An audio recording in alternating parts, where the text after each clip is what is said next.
Okay, so I am trying this live stream again just to see if it works. The last time that I was on here, it didn't seem like it was working. Let me see. Make sure that I'm live before we begin. Okay, so it looks like I am live now. Okay, so let's start over. Okay, so what we're going to do today is we are going to read Daniel chapter. We're going to read the whole chapter, or try to get through the whole book of Daniel. And what I was going to do is talk about each chapter. So, and I don't know yet if you guys can hear me, and if you're going to be able to hear the book. If not, just pause it and read the book on here. But if you can hear it, then good. Okay, so I'm going to press play. I can hear the book, but I don't know if y'all can, so.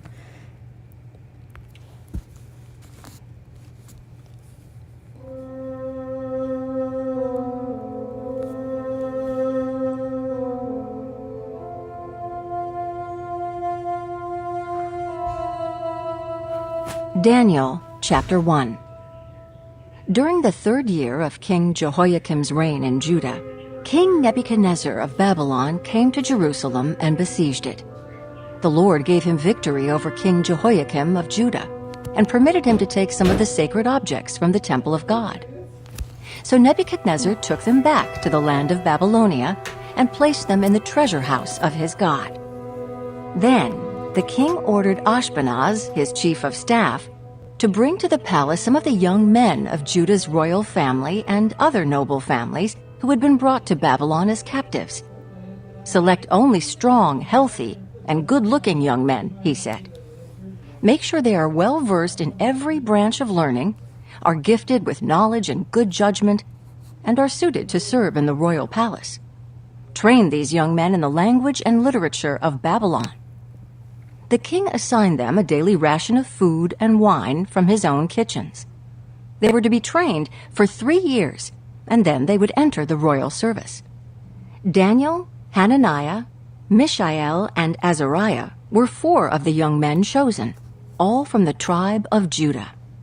The chief of staff renamed them with these Babylonian names. Daniel was called Belteshazzar. Hananiah was called Shadrach. Mishael was called Meshach. Azariah was called Abednego. But Daniel was determined not to defile himself by eating the food and wine given to them by the king. He asked the chief of staff for permission not to eat these unacceptable foods. Now God had given the chief of staff both respect and affection for Daniel, but he responded, "I am afraid of my lord the king, who has ordered that you eat this food and wine. If you become pale and thin compared to the other youths your age, I am afraid the king will have me beheaded." Daniel spoke with the attendant who had been appointed by the chief of staff to look after Daniel, Hananiah, Mishael, and Azariah. "Please, test us for 10 days on a diet of vegetables and water," Daniel said. "At the end of the 10 days, see how we look compared to the other young men who are eating the king's food. Then make your decision in light of what you see." The attendant agreed to Daniel's suggestion and tested them for 10 days. At the end of the 10 days, Daniel and his 3 friends looked healthier and better nourished than the young men who had been eating the food assigned by the king. So after that, the attendant fed them only vegetables instead of the food and wine provided for the others. God gave these 4 young men an unusual aptitude for understanding every aspect of literature and wisdom. And God gave Daniel the special ability to interpret the meanings of visions and dreams. When the training period ordered by the king was completed, the chief of staff brought all the young men to King Nebuchadnezzar. The king talked with them, and no one impressed him as much as Daniel, Hananiah, Mishael, and Azariah. So they entered the royal service. Whenever the king consulted them in any matter requiring wisdom and balanced judgment, he found them 10 times more capable than any of the magicians and enchanters in his entire kingdom. Daniel remained in the royal service until the first year of the reign of King Cyrus. Chapter 2. Let me pause that. Okay, so this is what I believe that this is the lesson that I got out of that. So the first chapter is about how obedient they are to God, and also how they trust God to guide and control their lives, which also gave them special gifts. Like when they the diet of vegetables and water has a big purpose,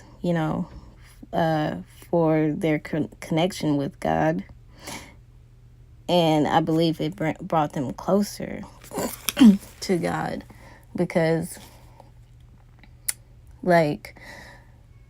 so for instance, they don't eat pork or anything like that. And when they went over to this new place, say that this new place was worshiping some other god than their God or whatever, then they didn't want to eat none of their meat, they didn't want to drink none of their wine, because it wasn't of God for them. And so it was they basically fasted, however you want to make it seem. I think that they fasted from meat for that whole time. And also, it was they sacrificed something to get closer to God. If you don't want to be of the world, then what would you do? You would sacrifice music, you'll sacrifice watching a movie, you'll if you want to be closer to God. And I feel like that's what they did, was basically decided to not, do certain things that these other people were doing. Just because they're over there doesn't mean that, they have to forget who they are. And I feel like that was a good thing, because that kind of grew their relationship with God. So that's what I got out of that. That's what I got out of that chapter. And what I'm going to have to do now, I'm going to start the second chapter in a minute, but I have to go feed my cat. So I don't know, like I said, if it played it, but I'm going to go ahead and play this next chapter and also feed the cat in the midst of this. So, okay, here's chapter 2. One night, during the second year of his reign, Nebuchadnezzar had such disturbing dreams that he couldn't sleep. He called in his magicians, enchanters, sorcerers, and astrologers, and he demanded that they tell him what he had dreamed. As they stood before the king, he said, "I have had a dream that deeply troubles me, and I must know what it means." Then the astrologers answered the king in Aramaic, "Long live the king! Tell us the dream, and we will tell you what it means." But the king said to the astrologers, "I am serious about this. If you don't tell me what my dream was and what it means, you will be torn limb from limb, and your houses will be turned into heaps of rubble. But if you tell me what I dreamed and what the dream means, I will give you many wonderful gifts and honors. Just tell me the dream and what it means." They said again, "Please, your majesty, tell us the dream and we will tell you what it means." The king replied, "I know what you are doing. You're stalling for time because you know I am serious when I say, if you don't tell me the dream, you are doomed. So you have conspired to tell me lies, hoping I will change my mind. But tell me the dream, and then I'll know that you can tell me what it means." The astrologers replied to the king, "No one on earth can tell the king his dream, and no king, however great and powerful, has ever asked such a thing of any magician, enchanter, or astrologer. The king's demand is impossible. No one except the gods can tell you your dream, and they do not live here among people." The king was furious when he heard this, and he ordered that all the wise men of Babylon be executed. And because of the king's decree, men were sent to find and kill Daniel and his friends. When Arioch, the commander of the king's guard, came to kill them, Daniel handled the situation with wisdom and discretion. He asked Arioch, "Why has the king issued such a harsh decree?" So Arioch told him all that had happened. Daniel went at once to see the king and requested more time to tell the king what the dream meant. Then Daniel went home and told his friends Hananiah, Mishael, and Azariah what had happened. He urged them to ask the God of heaven to show them his mercy by telling them the secret, so they would not be executed along with the other wise men of Babylon. That night, the secret was revealed to Daniel in a vision. Then Daniel praised the God of heaven.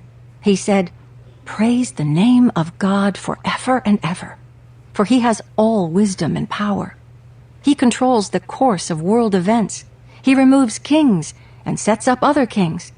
He gives wisdom to the wise and knowledge to the scholars. He reveals deep and mysterious things and knows what lies hidden in darkness, though he is surrounded by light. I thank and praise you, God of my ancestors, for you have given me wisdom and strength. You have told me what we asked of you and revealed to us what the king demanded." Then Daniel went in to see Arioch, whom the king had ordered to execute the wise men of Babylon. Daniel said to him, "Don't kill the wise men. Take me to the king, and I will tell him the meaning of his dream." Arioch quickly took Daniel to the king and said, "I have found one of the captives from Judah who will tell the king the meaning of his dream." The king said to Daniel, also known as Belteshazzar, "Is this true? Can you tell me what my dream was and what it means?" Daniel replied, "There are no wise men, enchanters, magicians, or fortune-tellers who can reveal the king's secret, but there is a God in heaven who reveals secrets, and he has shown King Nebuchadnezzar what will happen in the future. Now I will tell you your dream and the visions you saw as you lay on your bed. While your majesty was sleeping, you dreamed about coming events. He who reveals secrets has shown you what is going to happen. And it is not because I am wiser than anyone else that I know the secret of your dream, but because God wants you to understand what was in your heart.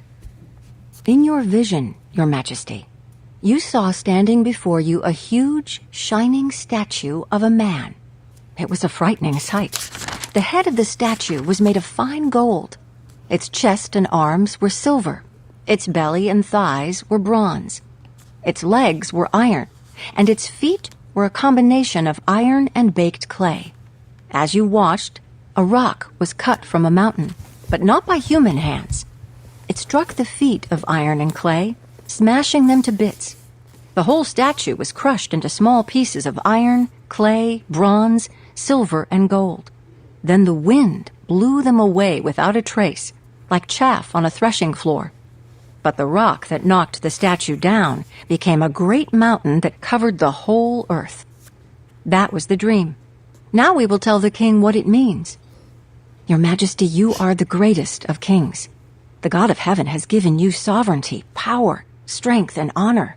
He has made you the ruler over all the inhabited world and has put even the wild animals and birds under your control. You are the head of gold. But after your kingdom comes to an end, another kingdom inferior to yours will rise to take your place. After that kingdom has fallen, yet a third kingdom, represented by bronze, will rise to rule the world. Following that kingdom, there will be a fourth one, as strong as iron. That kingdom will smash and crush all previous empires, just as iron smashes and crushes everything it strikes. The feet and toes you saw were a combination of iron and baked clay, showing that this kingdom will be divided. Like iron mixed with clay, it will have some of the strength of iron. But while some parts of it will be as strong as iron, other parts will be as weak as clay. This mixture of iron and clay also shows that these kingdoms will try to strengthen themselves by forming alliances with each other through intermarriage, but they will not hold together, just as iron and clay do not mix. During the reigns of those kings, the God of heaven will set up a kingdom that will never be destroyed or conquered. It will crush all these kingdoms into nothingness, and it will stand forever. That is the meaning of the rock cut from the mountain, though not by human hands, that crushed to pieces the statue of iron, bronze, clay, silver, and gold. The great God was showing the king what will happen in the future. The dream is true, and its meaning is certain. Then King Nebuchadnezzar threw himself down before Daniel and worshipped him. And he commanded his people to offer sacrifices and burn sweet incense before him. The king said to Daniel, "Truly, your God is the greatest of gods, the Lord over kings, a revealer of mysteries, for you have been able to reveal this secret." Then the king appointed Daniel to a high position and gave him many valuable gifts. He made Daniel ruler over the whole province of Babylon, as well as chief over all his wise men.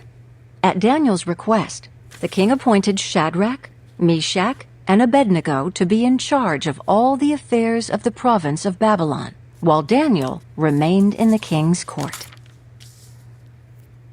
Chapter 3. So, for chapter 2, let me see here. The second chapter, I think, is about how Daniel took courage and faith in God because he knew in his heart that God will always be there for him. And I mean, we can also do the same. You know what I mean? So thank you, Lord, for teaching these things to us, you know? I mean, we could also just thank him every day. Thank you for waking me up, you know? Like, that's how we should, I think that's how we should do our daily walk. And also, in chapter 2, he has shown how humble his heart is. In verse 27 to 29, it says, "There are no wise men, enchanters, magicians, or fortune tellers who can reveal the king's secret, but there is a God in heaven who reveals secrets. And he has shown what will happen in the future."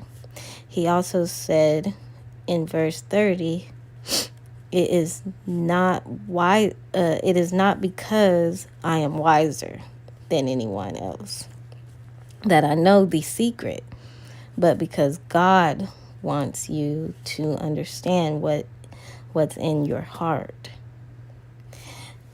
And so he shown the king, you know, like, it's not me, it's God. You know what I'm saying? I'm not no better than anyone else here. I just prayed to God and he revealed this secret. And also in let me see what verse is that? Verse 23, it says, "I thank and praise you, God of my ancestors, for you have given me wisdom and strength. You have told me what we asked of you and revealed to us what the king demanded." And so how I feel about that is like what the children of God asks from God, we will receive what we ask for. You know, it's like having faith in what we're praying for, you know. And he had so much faith, and he knew God wouldn't let him die or anything. He just knew that, you know. And that's how we should walk. We should walk like, you know, we know that we're never like, since we're with God. What was that? What is that verse like? Jesus said, if they are with me, I can't remember. I can't remember that verse. It's like, who can be against me? If they are with me, who can be against me, or something like that. So that's basically where I'm going with that. All right, so I think we're gonna do Daniel 3. Let me see. If I get any interruptions, I'll probably end the broadcast. I'm just giving y'all heads up because I know my son, he's out there, he's playing and everything, and I have my kids and my husband. He comes home from time to time. So, and then I know there's just going to be like chaos and loud, and I don't want to, mess that up. So, but we are going to continue chapter 3. Let's press play. And if I have any interruptions, then I'm just going to let y'all know it's just my kids. Okay. King Nebuchadnezzar made a gold statue 90 feet tall and 9 feet wide and set it up on the plain of Dura in the province of Babylon. Then he sent messages to the high officers, officials, governors, advisors, treasurers, judges, magistrates, and all the provincial officials to come to the dedication of the statue he had set up. So all these officials came and stood before the statue King Nebuchadnezzar had set up. Then a herald shouted out, "People of all races and nations and languages, listen to the king's command. When you hear the sound of the horn, flute, zither, lyre, harp, pipes, and other musical instruments, bow to the ground to worship King Nebuchadnezzar's gold statue. Anyone who refuses to obey will immediately be thrown into a blazing furnace." So at the sound of the musical instruments, all the people, whatever their race or nation or language, bowed to the ground and worshipped the gold statue that King Nebuchadnezzar had set up. But some of the astrologers went to the king and informed on the Jews. They said to King Nebuchadnezzar, "Long live the king!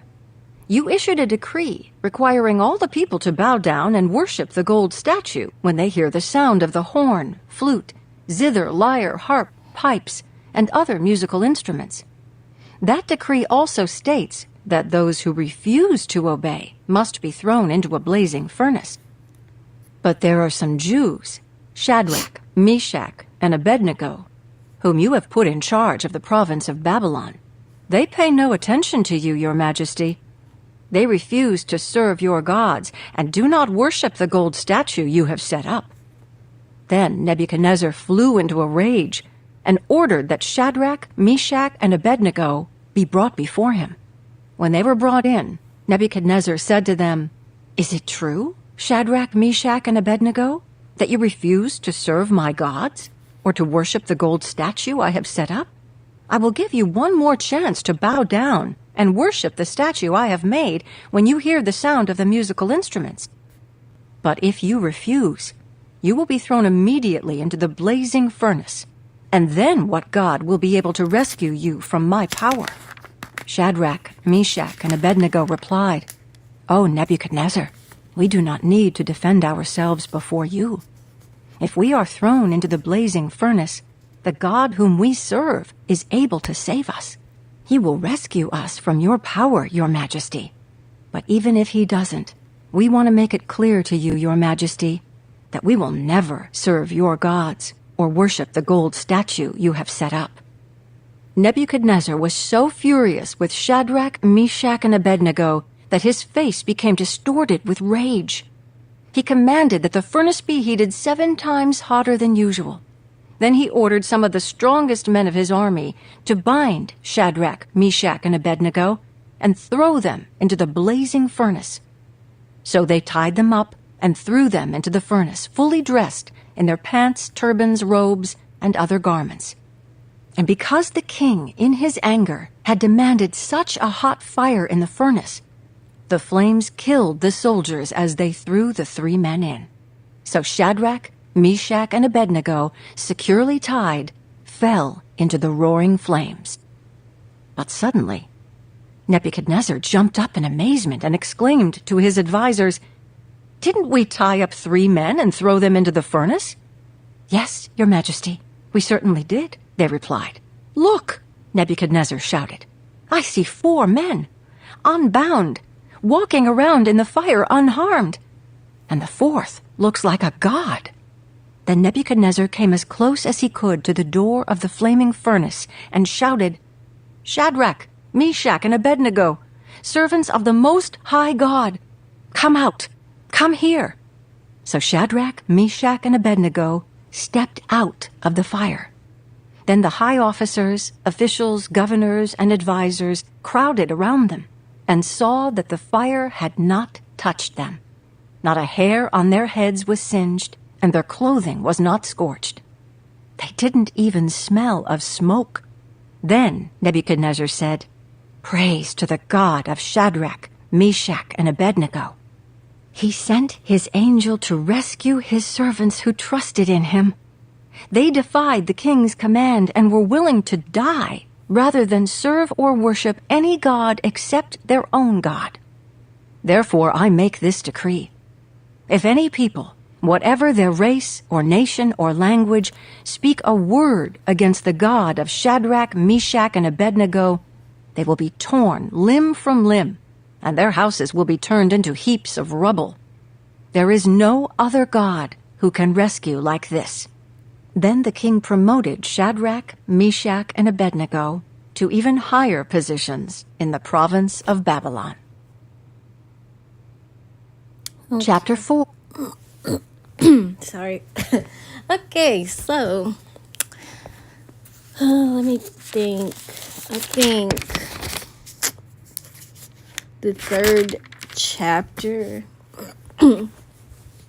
Okay, so like the 3rd chapter is about like standing firm in our belief in God, and like one day we will all be tested in the last days, and we will all have to stand firm and trust God. And even if we die for our beliefs, we should remember in our hearts that everyone in the Bible, including Jesus himself, died.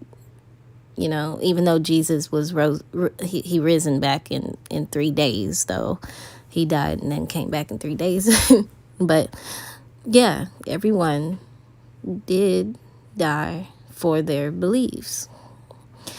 And so what I think is that we got to keep our faith, and we have to grow in our faith. And we should, like if we were in that situation where we were going to get killed just because we believe in God, I would keep up my faith, and I would say, if God wanted me to die, then I would be dead. But I believe that he will save me from this moment. And even if he doesn't, I will still, just like I think Belshazzar said that, I will still believe, and I'll stand firm to what I believe in. So, yeah, that's what I think. And so, I will say, thank you, God, for awakening me, giving me clear eyes to see and clear ears to hear.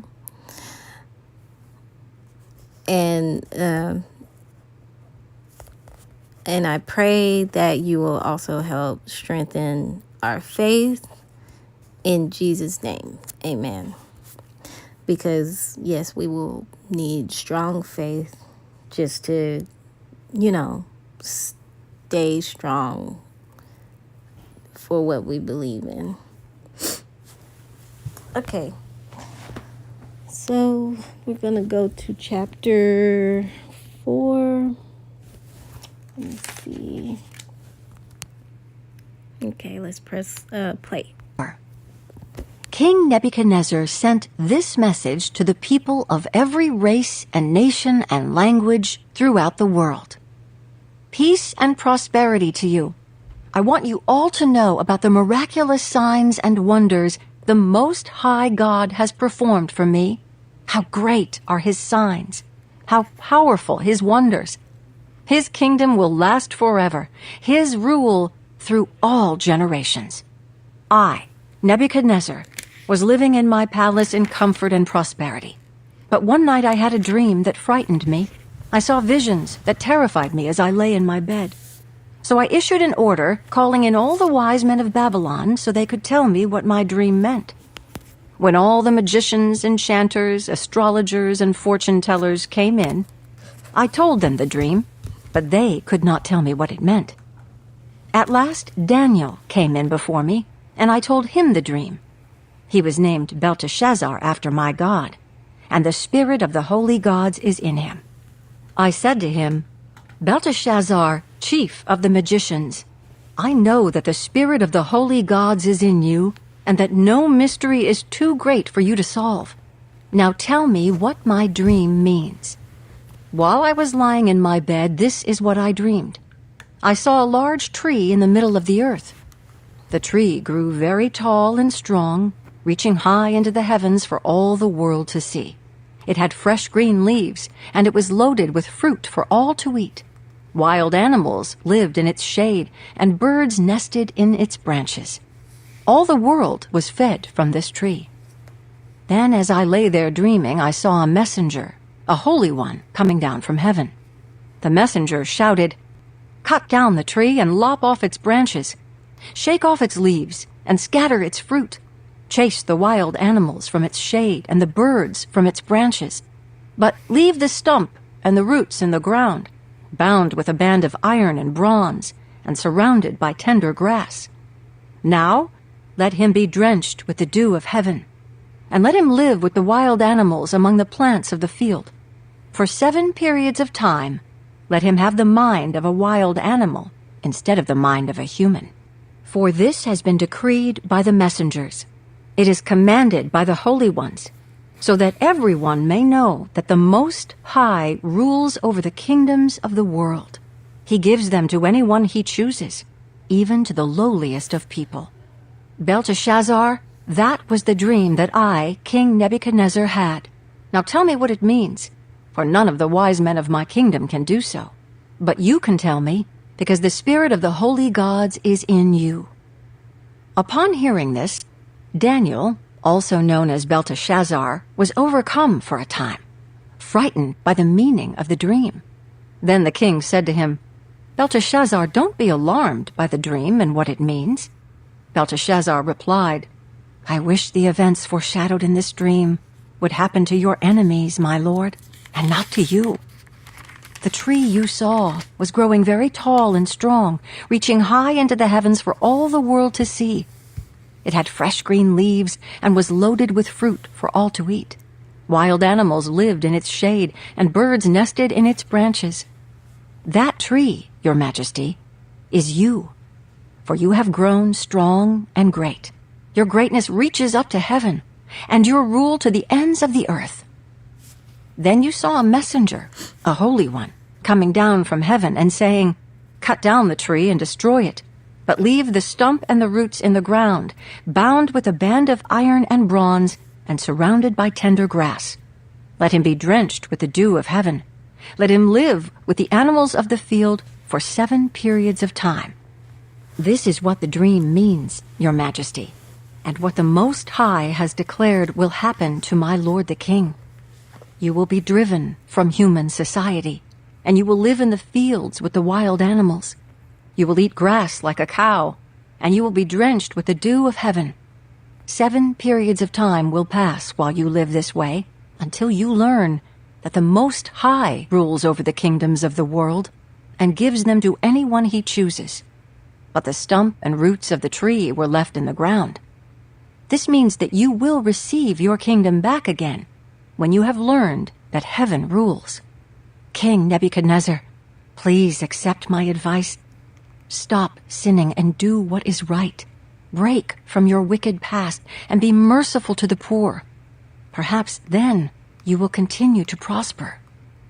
But all these things did happen to King Nebuchadnezzar. 12 months later, he was taking a walk on the flat roof of the royal palace in Babylon. As he looked out across the city, he said, "Look at this great city of Babylon. By my own mighty power, I have built this beautiful city as my royal residence to display my majestic splendor." While these words were still in his mouth, a voice called down from heaven, "O King Nebuchadnezzar, this message is for you.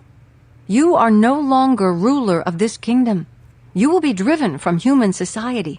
You will live in the fields with the wild animals, and you will eat grass like a cow.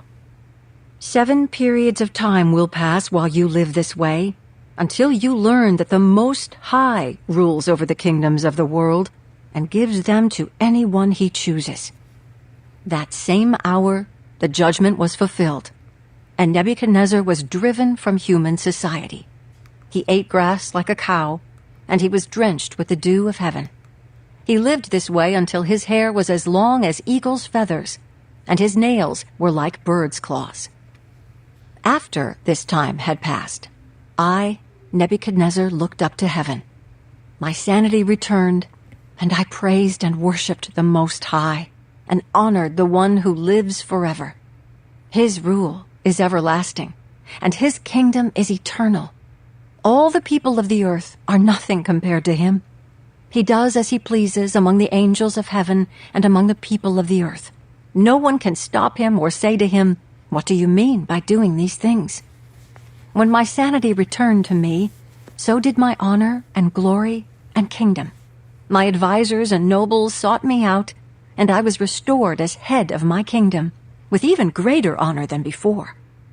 Now I, Nebuchadnezzar, praise and glorify and honor the King of heaven.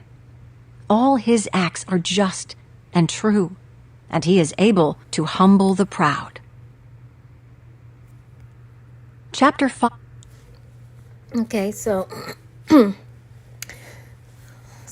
what I got from chapter 4. So like everyone has a test in life.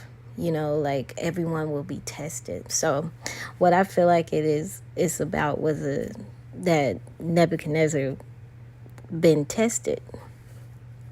And so sometimes you will go through like tests to help you grow your faith and humble your heart. And the king, he had a proud heart, and after he suffered insanity for like 7 years, God gave him his sanity back and his kingdom. That was the reward for him humbling his heart. After all that, he humbled his heart and praised the Most High God.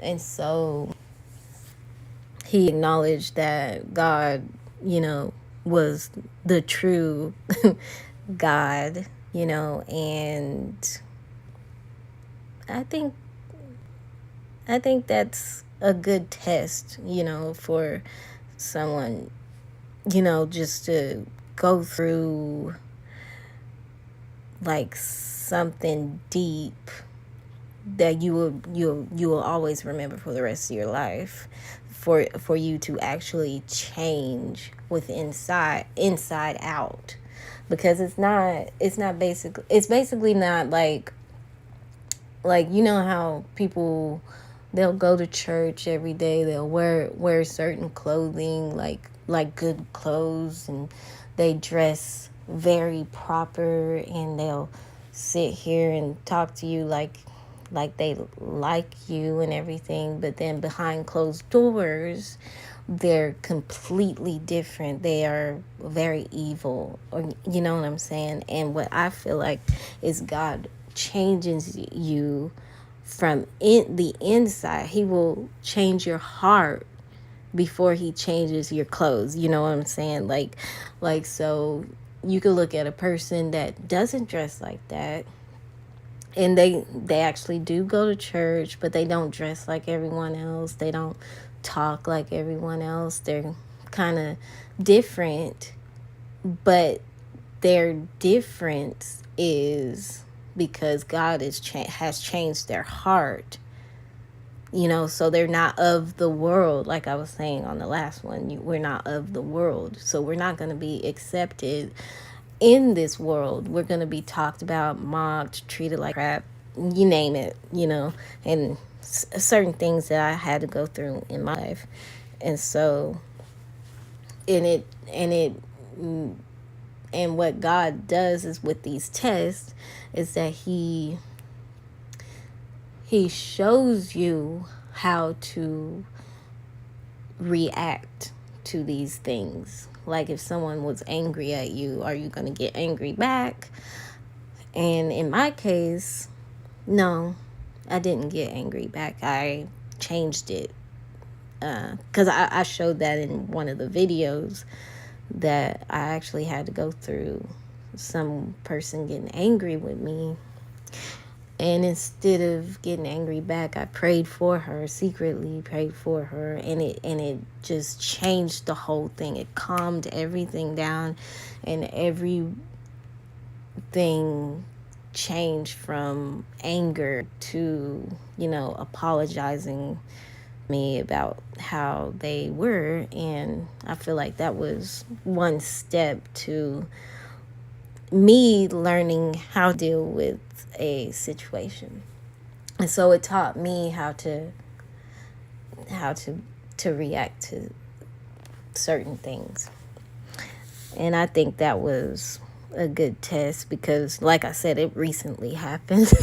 and usually, like, before I started reading the Bible every day and stuff like that, I wasn't like this. If someone was angry with me, I would tend to get angry back, but two wrongs never made a right. And I do regret now of being angry. I regret that because as many times as I apologize, it seemed like they can't forgive me in their hearts, like because of how they don't know Jesus yet. And so I'm just stuck in a thing of trying to make up for something that I did in the past. You know what I'm saying? And I don't want to carry that guilt, for the rest of my life. And so, like I said, it's a learning experience. It wasn't, and for me, I'm glad that I got to do both, basically, like, because I wouldn't know this whole regret and guilt situation, you know what I'm saying? So I'm kind of glad it happened. Not saying that I wanted it to happen, but I'm just glad that it taught me that I would never want to do that ever again. Like, and I want to do it differently. And so I always pray. I try to pray this every day, but I think I pray it once a week for Jesus to just show me how to be more like him instead of me being, you know what I mean? Like, instead of me being like of the world, I want to be more like how Jesus was in the Bible, because he had more compassion for people, and he taught a lot of things. And I think that that's how we should build our lives, is just to, be more like how he was in the Bible. And I think that's the best lesson we can ever have. Now, I think I'm gonna do chapter 5. Let's see. And then after this chapter, I might end the live because it is on my phone. It's it's evening time, and then I gotta get the kids some food and all that. So let me see, chapter 5. Yeah, let's start that one. 5. Many years later, King Belshazzar gave a great feast for 1,000 of his nobles, and he drank wine with them. While Belshazzar was drinking the wine, he gave orders to bring in the gold and silver cups that his predecessor, Nebuchadnezzar, had taken from the temple in Jerusalem. He wanted to drink from them with his nobles, his wives, and his concubines. So they brought these gold cups taken from the temple, the house of God in Jerusalem, and the king and his nobles, his wives, and his concubines drank from them. While they drank from them, they praised their idols made of gold, silver, bronze, iron, wood, and stone. Suddenly, they saw the fingers of a human hand writing on the plaster wall of the king's palace near the lampstand. The king himself saw the hand as it wrote, and his face turned pale with fright. His knees knocked together in fear, and his legs gave way beneath him. The king shouted for the enchanters, astrologers, and fortune-tellers to be brought before him. He said to these wise men of Babylon, "Whoever can read this writing and tell me what it means will be dressed in purple robes of royal honor and will have a gold chain placed around his neck. He will become the third highest ruler in the kingdom." But when all the king's wise men had come in, none of them could read the writing or tell him what it meant. So the king grew even more alarmed, and his face turned pale. His nobles, too, were shaken. But when the queen mother heard what was happening, she hurried to the banquet hall. She said to Belshazzar, "Long live the king! Don't be so pale and frightened. There is a man in your kingdom who has within him the spirit of the holy gods. During Nebuchadnezzar's reign, this man was found to have insight, understanding, and wisdom like that of the gods. Your predecessor King Nebuchadnezzar, made him chief over all the magicians, enchanters, astrologers, and fortune-tellers of Babylon. This man, Daniel, whom the king named Belteshazzar, has exceptional ability and is filled with divine knowledge and understanding. He can interpret dreams, explain riddles, and solve difficult problems. Call for Daniel, and he will tell you what the writing means." So Daniel was brought in before the king. The king asked him, "Are you Daniel, one of the exiles brought from Judah by my predecessor King Nebuchadnezzar? I have heard that you have the spirit of the gods within you, and that you are filled with insight, understanding, and wisdom. My wise men and enchanters have tried to read the words on the wall and tell me their meaning, but they cannot do it. I am told that you can give interpretations and solve difficult problems. If you can read these words and tell me their meaning, you will be clothed in purple robes of royal honor, and you will have a gold chain placed around your neck. You will become the third highest ruler in the kingdom." Daniel answered the king, "Keep your gifts, or give them to someone else, but I will tell you what the writing means. Your Majesty, the Most High God gave sovereignty, majesty, glory, and honor to your predecessor, Nebuchadnezzar. He made him so great that people of all races and nations and languages trembled before him in fear. He killed those he wanted to kill and spared those he wanted to spare. He honored those he wanted to honor and disgraced those he wanted to disgrace. But when his heart and mind were puffed up with arrogance, he was brought down from his royal throne and stripped of his glory. He was driven from human society. He was given the mind of a wild animal, and he lived among the wild donkeys. He ate grass like a cow, and he was drenched with the dew of heaven, until he learned that the Most High God rules over the kingdoms of the world and appoints anyone he desires to rule over them. You are his successor, O Belshazzar, and you knew all this, yet you have not humbled yourself. For you have proudly defied the Lord of heaven, and have had these cups from his temple brought before you. You and your nobles and your wives and concubines have been drinking wine from them, while praising gods of silver, gold, bronze, iron, wood, and stone. Gods that neither see nor hear nor know anything at all. But you have not honored the God who gives you the breath of life and controls your destiny. So God has sent this hand to write this message. This is the message that was written. Mene, Mene, Tekel, and Parsin. This is what these words mean. Mene means numbered. God has numbered the days of your reign and has brought it to an end. Tekel means weighed. You have been weighed on the balances and have not measured up. Parsin means divided. Your kingdom has been divided and given to the Medes and Persians. Then at Belshazzar's command, Daniel was dressed in purple robes, a gold chain was hung around his neck, and he was proclaimed the third highest ruler in the kingdom. That very night, Belshazzar, the Babylonian king, was killed, and Darius the Mede took over the kingdom at the age of 62. Okay. Okay, so this is the last chapter we're gonna do.